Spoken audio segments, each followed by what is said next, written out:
I would like to acknowledge the traditional custodians of the land on which this episode is being recorded and pay my respects to elders past, present and emerging.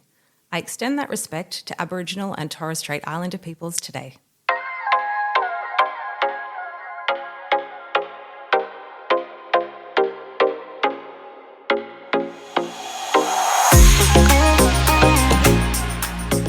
Welcome to Can I Get a Refill? The podcast that offers a nurturing and inspirational space for honest and open discussions around career aspirations, wealth creation, motherhood, healthy relationships with others and the self, as well as an emphasis on physical, mental, and emotional well-being. Join us for lighthearted, authentic chats with like-minded women, as well as more in-depth discussions with industry professionals to support your ambitions and heal old wounds, as we empower you to regularly fill up your own cup. I'm your host, Steph Bruno-Newton, singer, writer, podcast host, mum, and recovering people pleaser. Thank you for pressing play today, and now let's get into the episode.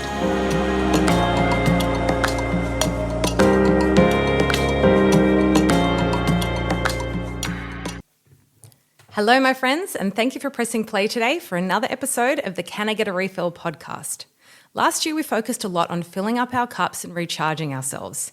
This year, we're still going to incorporate all of that, but I wanted to start the new year with a string of successful female entrepreneurs sharing their stories to start the year off with some inspiration to help motivate you to start achieving your career goals in 2025. We're kicking off with a powerhouse woman, Bridget Foliaki-Davis, creator of Bridget's Healthy Kitchen. Bridget was a renowned chef for over 30 years. She was head chef for Bill Granger, worked alongside Tetsuya Wakuda, and was the lead in Google's VIP kitchen. Following a devastating miscarriage in 2017, Bridget fell into a pattern of self-destructive eating and drinking, which resulted in a pre-diabetic diagnosis, fatty liver, and obesity. In 2018, daunted by an upcoming TV appearance, Bridget desperately wanted to lose weight quickly and was intrigued by how many times recipes that prioritised gut health principles came up. However, those recipes looked tasteless and Bridget couldn't imagine they would inspire anyone to eat well. So Bridget began developing and testing recipes and ended up dropping 11 kilos in just 5 weeks. Bridget went on to shed a total of 35 kilos without extreme exercise or restrictive diet, just good, healthy, mindful eating. She has since won awards for her various cookbooks, and she's created an online program that has changed the lives of thousands of Australian women, something that she's very passionate about. And with an audience of over 300,000 across various social media platforms, Bridget is positively impacting the lives of so many women and families. During our chat, I was so moved by Bridget's warmth, strength, and authenticity. I truly enjoyed hearing about her story, and I know you will too. Now let's get into the episode. Hello and welcome back to the Can I Get a Refill podcast. As just promised, we're joined by a very special guest today. Bridget, thank you so much for joining us. It's an absolute pleasure to be here, Steph. Oh, aren't you lovely? And you live so close to me, so it was really nice and easy to get you over here. I could have jumped on my paddleboard and paddled down, but then I'll be all sweaty. So. Yeah, we just checked the makeup. The ring lights can make you sweat a little bit. So I'm so grateful for you to be here today. I've been reading up on you. You have a very interesting career trajectory, so I want to talk a little bit about that. But just tell me a little. I feel like burnout seems to be the catalyst for a career turning point for most female entrepreneurs. And I love that because you'll be listening to podcasts when you're really exhausted and burnt out and you love to hear these aspirational stories, which is why I want to do stories like this. So tell me a little bit about Bridget's Healthy Kitchen and how you came to create it. I had no intention of doing anything healthy. Right. I was a chef. Yeah. All my life. Since I was 14 years old, I started working in kitchens. Yeah. Never looked back. Worked in kitchens all around the world. And as a chef, you put your professional hat on. Yeah. And it's not about the nutrition. It's not about food even being vaguely healthy. It's about creating pleasurable moments for people. And I was never able to... And now it's very aesthetic too, people who are taking photos of their food for Instagram. Yeah. Exactly. I was never able to actually put the two together, that aesthetically and pleasurably it could be pleasing as well as being healthy. Yeah. I thought it didn't work together. Yeah. So no intention of having a healthy kitchen. Well, years ago it didn't. I grew up with my mum always doing, Weight Watchers or Jenny Craig, the 90s sort of diets, but they were more about restriction and restricting calories and not about, health and nutrition and whole foods and gut health. So I've noticed it's really been a turning point there. It has. I can't believe you worked in kitchens. You seem very calm. And I always think that chefs always look really high octane, stressful people. We You're very are. chill. We are. You got your chef hat off today. Yeah, so. 8 espressos a day used to be how I would start my day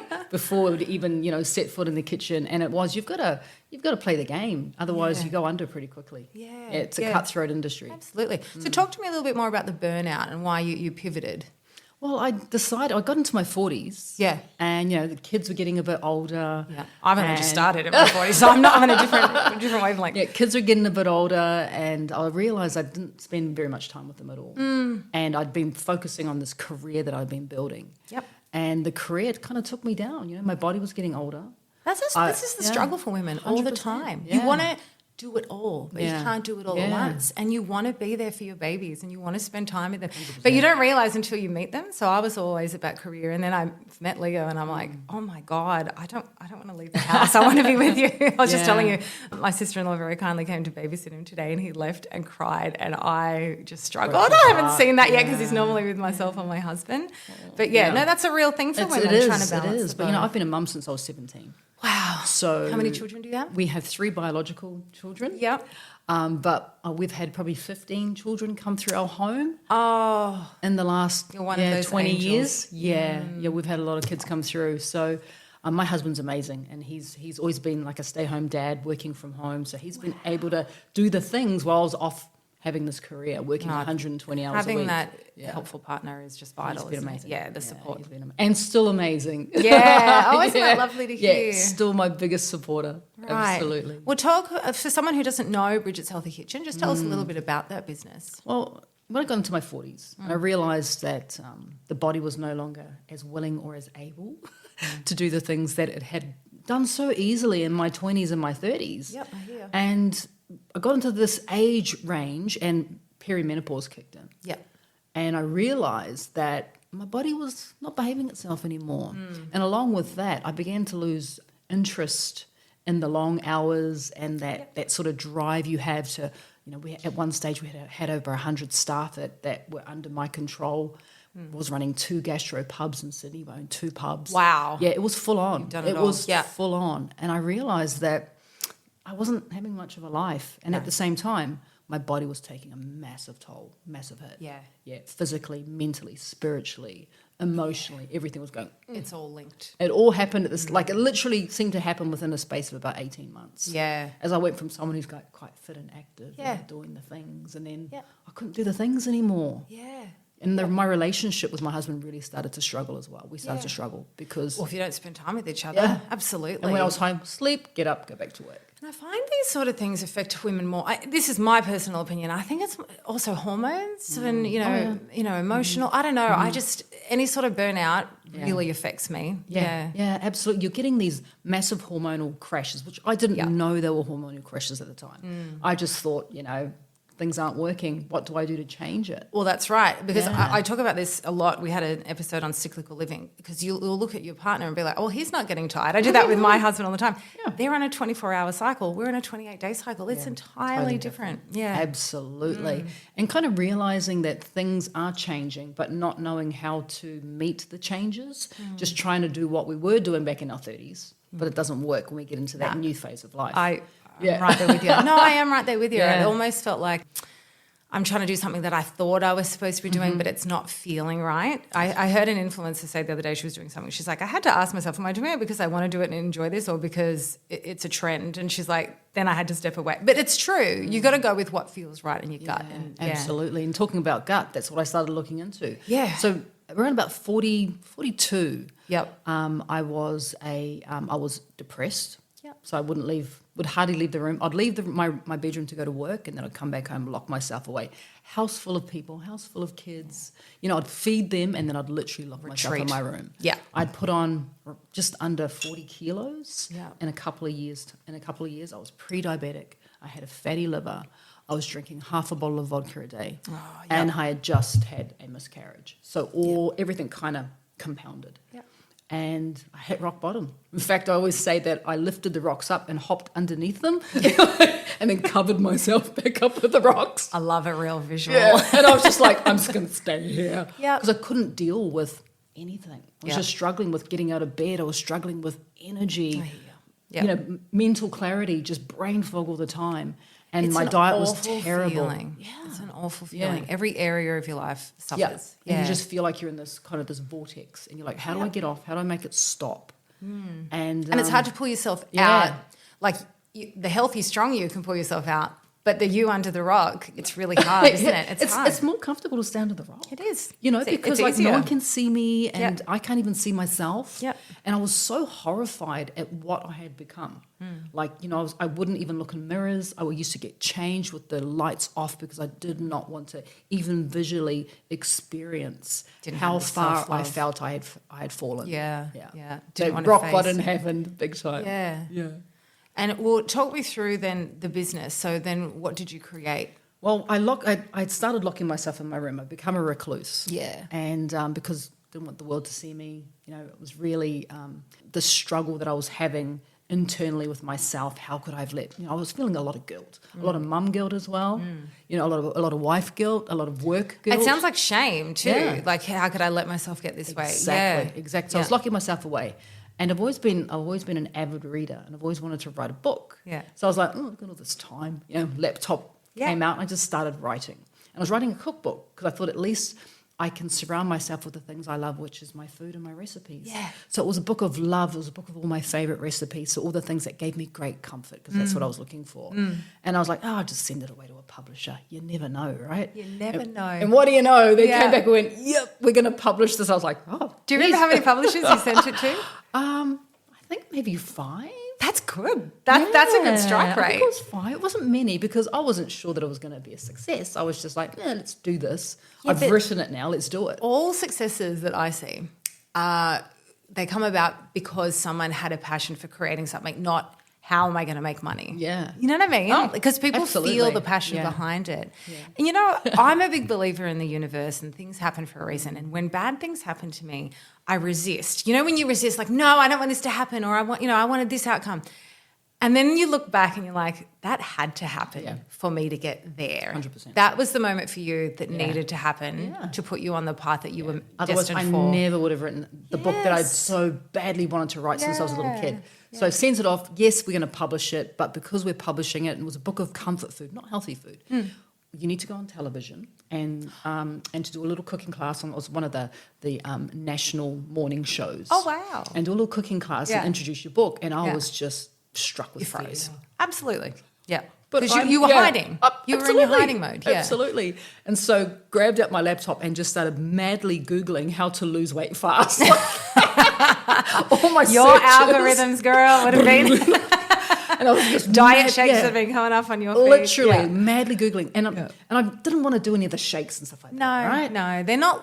I didn't want to do I don't find them long-term solutions. That's my boring. And as a chef, I wanted something that had flavour. Yes. So, and I kept on coming back. I'm Italian. Food is pleasure. It's love. Yeah. Right? Yeah. And I wanted to actually give myself love. I just didn't want to crash diet because I've been doing that all my life. And I kept on coming across this gut health concept.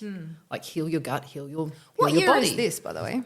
2017. Okay. 2017. So we were looking at like 5, 6, 7, 8 years ago. Yeah, no, that was in the peak when people just started talking about Absolutely. it. And so it was kind of still on the fringe. There wasn't a lot of info, so I had to do a lot of deep diving. I was I was going through some health issues at that time and had really bloated, and I was on the same Google searches as you. Yeah, exactly. Same year. Yeah. Exactly. And my dream was, at the time, was that before I go on telly, I need to lose 10 kilos because the camera puts on 10 kilos. That was in my mind. Yeah. And so I just went on this gut health. It's okay. It's 10 pounds, so that's about 5 kilos. Yeah, so you're okay. Yeah. I was going in kilos. I was shooting for the stars.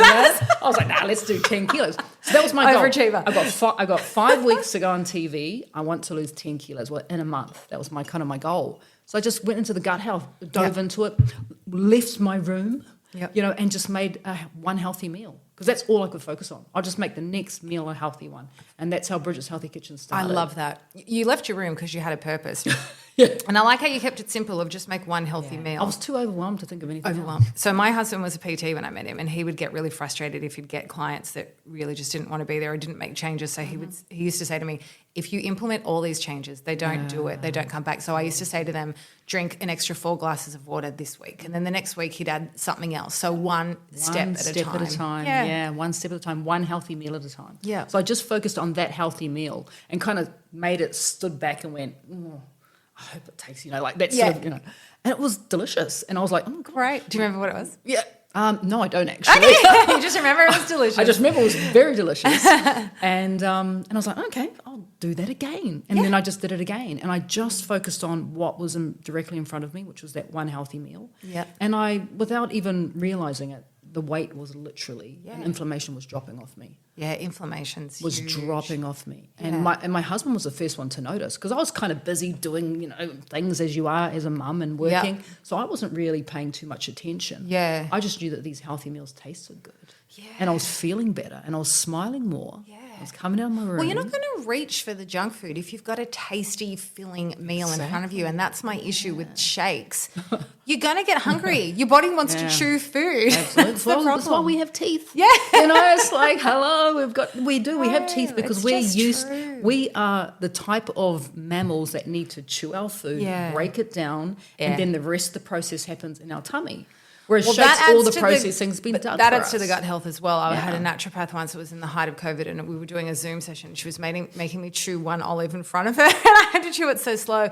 100% that was adding to my gut health issues. I have always been a shove food in while you're working so you can go for a walk on your lunch break. Yep. I never, and I'm Italian, you're meant to sit Stop. and, and be mindful. rest and enjoy it. Yeah, absolutely. And I take great pleasure from it. Yeah, but the chewing and being in the mindful eating is huge. It adds to it. But it's this busy modern lifestyle that we have, right? We need so much convenience just to get through our day because we're always 100%. adding more things to our day. Everything's prepackaged. Yeah. So years ago it wasn't. It was meat and 3 veg. Exactly. Yeah, no one was in a rush. And everything was cooked from scratch. Yeah. Right? And so that's what I did. I just started cooking from scratch. Yeah. I put my chef's hat on. I was like, well, how can I just make this delicious? Yeah. I was like, that's actually not that hard to do. No. I use a lot of spices. I use a lot of herbs. Yeah, that's the Mediterranean diet. Yes. Instead of salt, add your herbs and and spices. That's so you're getting flavor and you're getting layers of flavor as well. So I was just layering flavors, and then I took one of my recipes I created. I went, you know what? Take a photo as you do. Yeah. Put it on social media and said, hey, look, I'm eating this. I'm really enjoying it. If you'd like the recipe, please let me know. Yeah. And I just got smashed. Inundated. That's absolutely amazing. Smashed. And I was sending out thousands of recipes a day at one point. Oh. And then Bridget's Healthy, I was like, well, maybe I'll just start a Facebook page. Right. Yeah. And I'll just put all my recipes on there. Yeah. And then that's how Bridget's Healthy Kitchen was formed. I love that. Yeah. Oh, that's fantastic.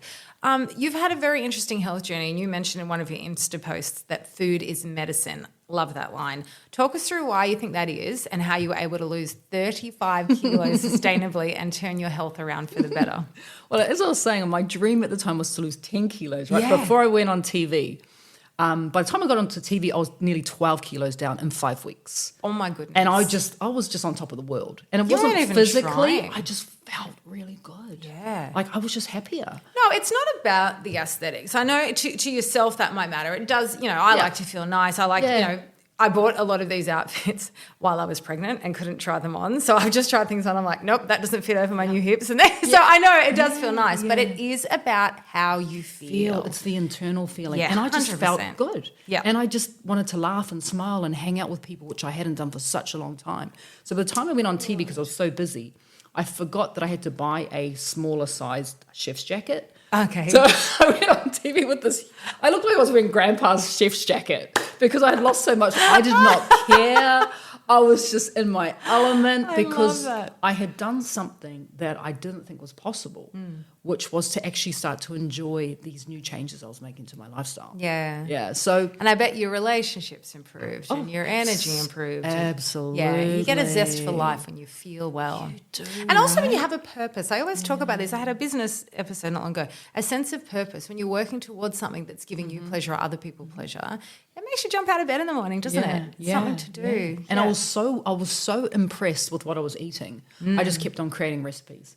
And within a very short amount of time, I had a book. I had enough for a book. So I was like, oh, well, by that stage, I'd released 2 cookbooks in less than a year, all done through a publisher, but they weren't healthy. And I was like, well, you know what? Yeah. I want to cook what I want. I want to share what I really love now. Yeah. So I did that. And in that journey, when I was so busy doing my stuff, I lost, 35 kilos in less than 6 months. I mean, that's a massive amount. It's a massive amount, yeah. But I was very determined because I was enjoying it so much and I was loving the fact that I was starting to help other people as well, other women especially. Help us high. Blew my mind. It's always helping other women that make, yeah. You're just like, oh, you're actually benefiting from the stuff that I'm putting together. It creates a sisterhood and it makes you feel valuable. Like I don't go to church or anything anymore, but I'm a spiritual person, and in my prayers now, instead of asking for things, I always say, what's the line I say? I think I said it last night. Oh, show me how to serve. And then things started to go really well for me because it was less about gimme, and more about what am I put on this earth for? I need a purpose. Show me how I can serve and how I can serve others. And it just gives you that, there's something called a helper's high where you feel good when you're doing something that benefits other people. 100%. I mean, it's one of the main reasons why I love cooking. Yeah. Because I love to share and to give pleasure to other people. I love to see the smiles and for them to enjoy it. But this is a slightly different way of sharing because I'm not physically cooking for someone. No. But I'm creating an environment where they can have the most miraculous and amazing results. It's like that teach a man to fish and he'll eat for a day. Yeah, you're giving them the tools to do that for themselves. Like I said, no intention for anything to be healthy. Yeah. And now here we are, nearly 8 years on, and I look after thousands and thousands of people every single week who come to me, who trust my knowledge, trust my understanding of how nutrition works, as I'm now a fully qualified nutritionist as well. And we've got this incredible program. I've just finished writing cookbook number 8. Oh, you're amazing. You're an amazing woman. That's fantastic. We'll get at the end of the episode, I'll talk about where people can find you and we'll put links in the show notes. So 8 cookbooks, my goodness. And so you're seeing clients for nutrition. Yeah. Okay. That's what we do now. So Bridget's Healthy Kitchen is now this groundswell of community. We've got a really, really solid community online that we look after. Yeah. We also run a program now, which is my nutritionist hat. Oh, great. Being put on, where I run a program, and it's a 28-day, introducing people to how they can start to make those simple changes to their lifestyle. And people need that if they don't know where to start. I did a podcast course before I did this, and it was so helpful because I'm like, I don't know where to start. You don't know what you don't know. You're very good at this, by the way. I love your checklist. That was very impressive. I like that. Every time I'm like, I have to do that because I get in the moment when I'm talking to someone and forget to tick things off. I love lists. Me too. I love them. You and I are very similar. As you're talking, I'm like, there's so many similarities. It's crazy.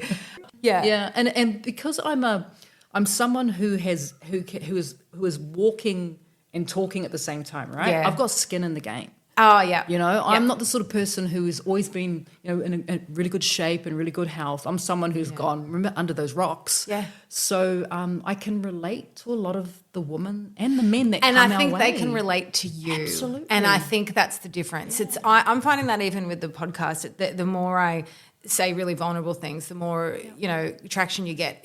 No one wants a perfectly polished influencer-looking thing. The beauty's in the struggle. Yeah, right? people want to relate and go, well, she's gone through that and she's doing that. I can do that too. Yeah. 100%. Every day I will say to our audience, this is not easy. What we do is not easy. Please don't think I wake up and my makeup's perfect and my hair's wonderful and I know exactly what I'm going to do every day. Some days I'll wake up and go, oh, my God, what do I do now? Every day's a struggle. Yeah. But it's the most beautiful work we'll ever do in our lives. Is to look after ourselves. Yep. Right? So absolutely. that whole analogy of putting on your own oxygen mask first. Yes. You've got to look after you. Girl, the name of this podcast is Can I Get a Refill? Because it is about filling your own cup up first. You cannot pour from an empty cup. No. I can't be a great mum or a great wife or a great friend unless I've taken care of me first. Yeah. I always think, imagine if I had tried to go and help other people before I had stopped and actually helped myself. It would. No. I would have failed in the first turn. And you'd be resentful towards them because you haven't taken care of yourself first. If I don't take care of myself, I'm resentful to others. And it's not necessarily their fault. Yeah, it's me for not taking that time. But that one healthy meal that I made for me, I didn't care what the kids were having. I didn't care what my husband was doing at the time. I just didn't tell anyone. I just did it for me. Yeah. And that one little meal, because I could barely help myself, I now literally help thousands of people every single day. I love that. It's just that one little thing that you did for you. You grasped at that one little thing and look how it bloomed into an absolute change of life for you. I love that. Yeah. What do you think most of us are doing wrong, now that you're a nutritionist as well, in our day-to-day diet? We were talking about the processed foods and people used to cook more. I know that's something you're passionate about. Most definitely. I think we've become too accustomed to letting other people do the work for us. Yeah. So Quick fix, because we're too busy. And we're all looking for that magic fix as well. Yeah. Where a lot of us have forgotten the very basics, like what our grandparents used to do. They used to cook. If they wanted to eat something, they went into their kitchen. Sometimes they lit the fire and they cooked it, because that's how you... But it's with anything. Go to a millennial, no one could stitch up a hole in their pants. Thank God my mum taught me how to sew. My nan even taught me how to knit. So not that I need to knit, that's more for an anxiety thing. I do that in lockdown. It's more an anxiety thing because it's keeping your hands busy. Sometimes if there's a movie on, Yeah. But if I have holes, I can stitch them up. Stitch. Guarantee you Buttons. everyone's going to a tailor and spending like $35 on one little thing. It's got a hole, we need to throw it away and buy something new. It's true. We're outsourcing a lot, and sometimes it's necessary, and sometimes you've lost that set of skills. We have, and we've lost the very basic foundations, which is we don't know how to cook, like kids, not just kids, but adults who can't, roast a chicken. I know heaps of people who can't cook anything except heat things up under the grill. Yeah, and so we become very reliant on other people doing the cooking for us, and I'm talking about food manufacturers. And let's be honest, they don't care about our health. Nope. They don't care. They just want more money. They just want your money to come out of your phone now when you tap it, and you to come back and continue to purchase it. Absolutely. So I believe that's one of the issues that we're facing, is that we've become such a convenient-focused society that we've lost track of what is really important, is that we have to be in control of certain things, especially when it comes to our health. Yeah. Right, we need to be in control of that. And if you're giving it away constantly through, processed food or takeout, or I find it's a Western culture thing. I find Europeans are home cooking a lot, and like you'll talk to like with my husband. I'm from Italy, but we went there last year, and my husband was asking the cab driver in Florence, "Oh, where do you eat?" And they go, "Home." Like, I go home for lunch. No one goes out and eats in restaurants when you live there. They're going home every day and eating lunch, and that's why they have those 3-hour lunch breaks, and then they go back and they'll work a bit later because they make it a real event of meal with the family. I didn't know that existed, because we're in Florence just a couple of months ago. Oh, really? Yeah. Told you where to are.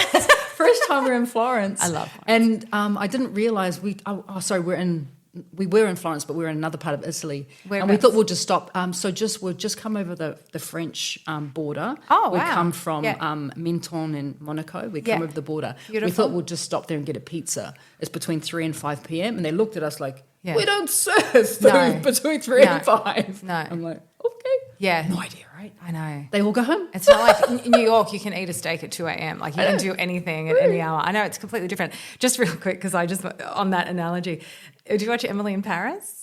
I haven't seen the last season. I love the two French guys she works with, the really tall one.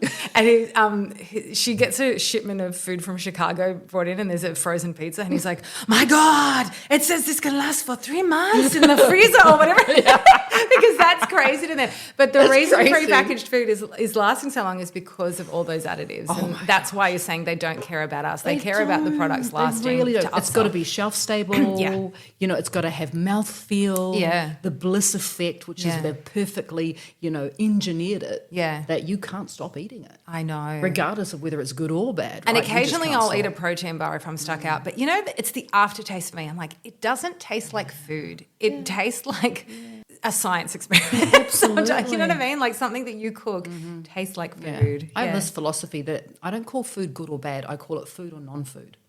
And provided I eat more food than non-food, I'm going to be good. I like that. Right? But it's about knowing what those non-foods are we should avoid. And what like those soft drink. I was listening to another podcast. She's like, it's not a food. It's not. It's a science experiment. Yes. It really is. Doesn't it erode coins or keys or something? Coca-Cola. Imagine what it's doing to our insides. Absolutely. Right? Absolutely. But we didn't think about that until recently when people started talking about gut health. People are getting leaky gut, which is like literal holes in your gut lining. Yeah, it's crazy. You've worked with some highly successful people such as Bill Granger and I hope I'm saying this right, Tetsuya Wakuda. Wakuda. What are some of the best business lessons you've learned along the way? Because you're not just a nutritionist, you're a very successful businesswoman. So what are some of the business lessons you've learned? So Bill Granger, he's the reason why we came to Australia nearly 20 years ago. Really? So he had his most successful restaurants, Bill's Cafes. And at the time, when we came over, I came over as his head chef, employed as his head chef.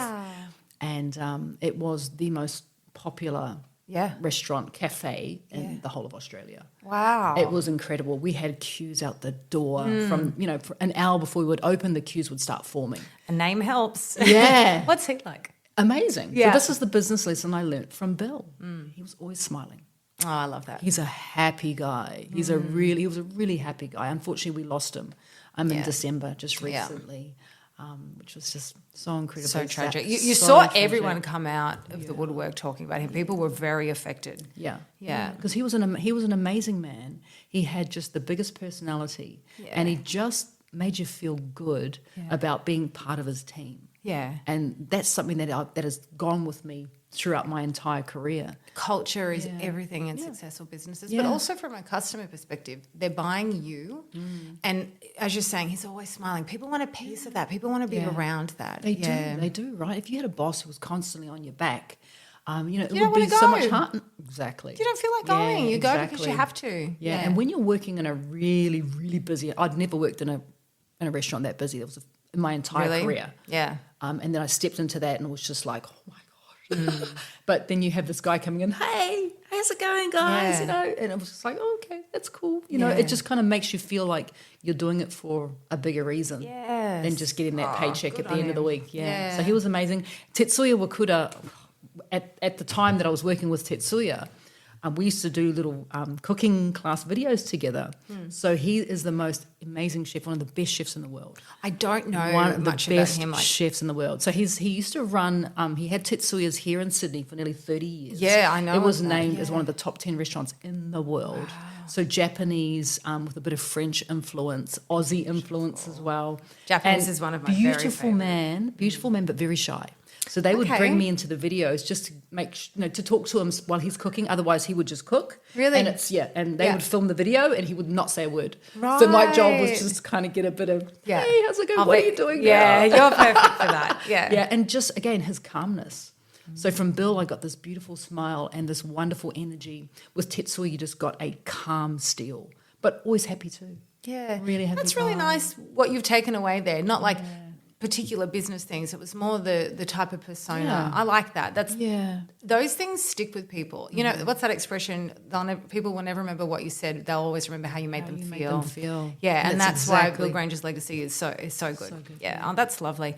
You've been quite open about your experience with miscarriage. I myself had one. It was a very brief one last September. If you're comfortable to talk about it, tell us how this has shaped you and how your lowest points inspired you to improve both your life and the lives of others, especially other women. Yeah.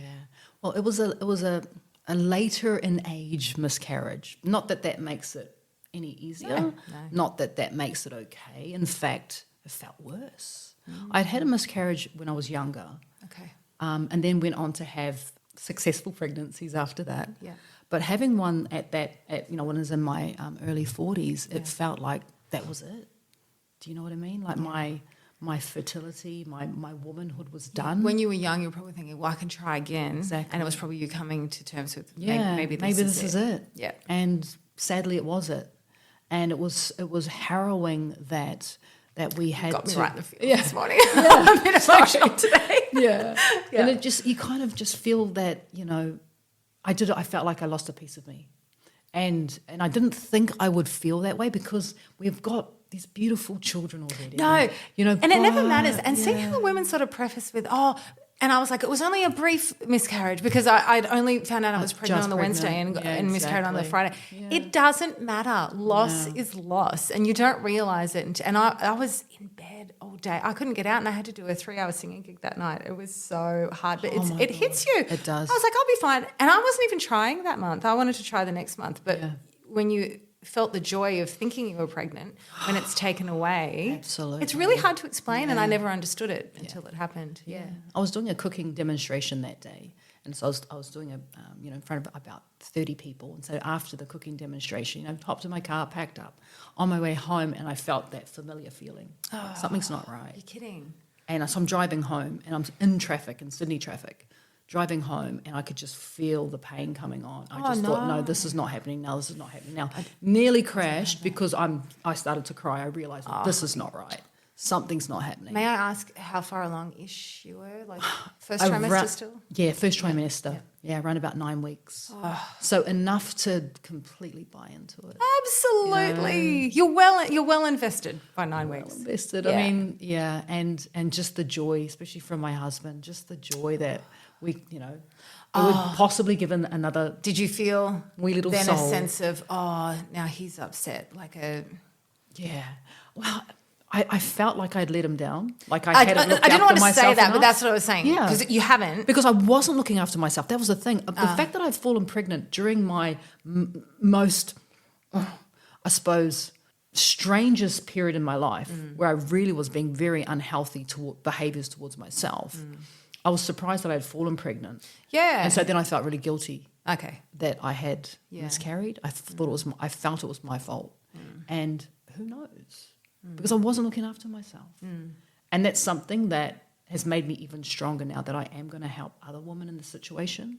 Because we have a lot of women that come to us who are having fertility issues, who have PCOS, all linked to their diet. It's everything's linked, isn't it? It's sort of like emotional, mental, gut. It's hormonal. It all sort of links in, doesn't it? Everything's linked in the body. To think that we can just separate our uterus from our gut, from our brain, from our elbow. The body's one piece. It's holistic, right? I was just going to use that word. This is why I always talk holistic, because I work for a wellness company when people are always like, I need a tablet to sleep. And I'm always like, okay, I can give you something, but let's talk about a holistic approach. What are you doing before bed? What are you doing during the day? Are you meditating in the morning? Are you taking time for you? Are you exercising to burn some energy? Absolutely. Yeah. Absolutely. That Quick holistic fix. approach. People want a quick fix. Everybody wants that magic pill, Yeah. and that magic pill doesn't exist. No, it really doesn't. No, you got to you got to look at your body as a whole unit. Totally. And how it because if affects one you. area breaks down, it's that domino effect where everything breaks down too. You get a weak link, right? Yeah. Yeah. So I mean, even now, I no longer blame myself. I've moved on from that, right? No. And things happen for a reason, as we know. I agree. And it's gotten me through, Yeah. and it's helped me to be, like I said, really strong and a great advocate for women who come to me wanting help with their nutrition, so they can look at their body in more of a holistic space when it comes to their fertility and male fertility as well, because that's also on the decrease. There's male fertility through diet, Yes. I suppose Both. they're probably not looking into it as much as we do. It's hard to get a man to a doctor. Usually, a lot of the men that come to our program Have been brought by their partners partners. or their wives Not or their surprised. mothers in some cases, which is really cool. Mothers and sons doing things together. It's very awesome. Oh, that's cool. Yeah, I like that. With the miscarriage, it's probably, as you said, it's added strength, but it's probably added a layer of compassion as well, which is why you're working so well with women and they probably feel so comfortable with you. Yeah. Oh, that really hit me in the feels, that story. I usually always end each episode by asking what is something you'll be doing in the next week to fill up your cup. But for yourself, you're a very impressive woman. I would like to ask you, because we're both of a mature age, if you met your 18-year-old self, what would you tell her? Oh, gosh. Yes, you can. Oh, I love that. Yes, you can. Yeah. Because so many people would say to me no. And I was like, are you sure? I'm sure I can. And, I'd say, yes, you can. It's listening to the inner voice, isn't it? I do something that is so lame, and I'm getting vulnerable to say this, but I do sort of affirmations if I'm nervous or before I do something. I do the, like the superwoman pose, or I hold my arms out and I say, I'm strong, I'm confident. And then I say, I am Stephanie Bruno. Well, that was my maiden name. But there's something, it sounds so lame, but I needed that when I was young. I used to say that to myself when I'd get nervous to do dance snippets or something, because it's reminding me, of who I am. It's very powerful. It is. It really is. I always talk to little Bridget. Yes. Yeah. Oh, I read something the other day. Do what you're doing for two people, your 8-year-old self and your 80-year-old self. I love that. Yeah. I always talk. Me and little Bridget have got a good relationship. Yes. And sometimes I literally feel like I'm carrying her on my shoulders. Oh, you are. Right? And she's looking around going, woohoo, You're look at my us. kind of person. You are my kind of person. I actually, Thank you, Steph. literally last night I was meditating on the floor. I was a bit anxious yesterday and I was doing a bit of that inner child work where I was talking and I took 8-year-old me by my left hand. It is so funny that we're talking about that today. But it's really, do you know Louise Hay? Yeah. Yeah, she does a lot of that child work a lot and also with other people. Like, if you're having issues with your parents, you got to picture them as 4-year-olds crying, and it's very hard to be angry when you're picturing a 4-year-old. Do you know what I mean? So yes, That's a hard one to do. I can do it with myself, but for other people, I find it really hard. But it's a healing, because there might be a lot of stuff that your inner child hasn't healed, and I love that sort of taking the little you by the hand and saying, "We've got this." Yeah, we do and it together. knowing how proud little Bridget would be of me, she'll be just like, "Wow, look at you!" Like, look You're at you very go. special. I bet your kids are very proud of you as well. I think you're really that strong woman to look up to. Got some good kids too. They're cool kids. Oh, thank you so much for being here today. You're But welcome. before we finish, I just if people want to find out more, where can they find you? And I will link everything in the show notes. So they can go to Bridget's Healthy Kitchen either on Facebook. I'm also on Instagram. We're on YouTube. We're on TikTok. All of the platforms, Pinterest. But of course, we've got a website. So if you just Google Bridget's Healthy Kitchen, Perfect. everything pops I'll up. link everything. Everyone have a look in the show notes. Thank you so much for being with us today, everyone. Thank you so much for listening. I hope you got as much out of that as I did. And please do something this week to fill up your own cup. There is no resource more valuable than time, and I thank you for spending your time with us today. Your voice is so important, and we would love to hear which topics you would like discussed in future episodes. Please reach out by Instagram at Can I Get a Refill Podcast, or on our private Facebook group to let us know. If you enjoyed this or previous episodes, we would be so grateful if you could please subscribe, rate, and review to help our voices continue to be heard. Catch you in the next episode.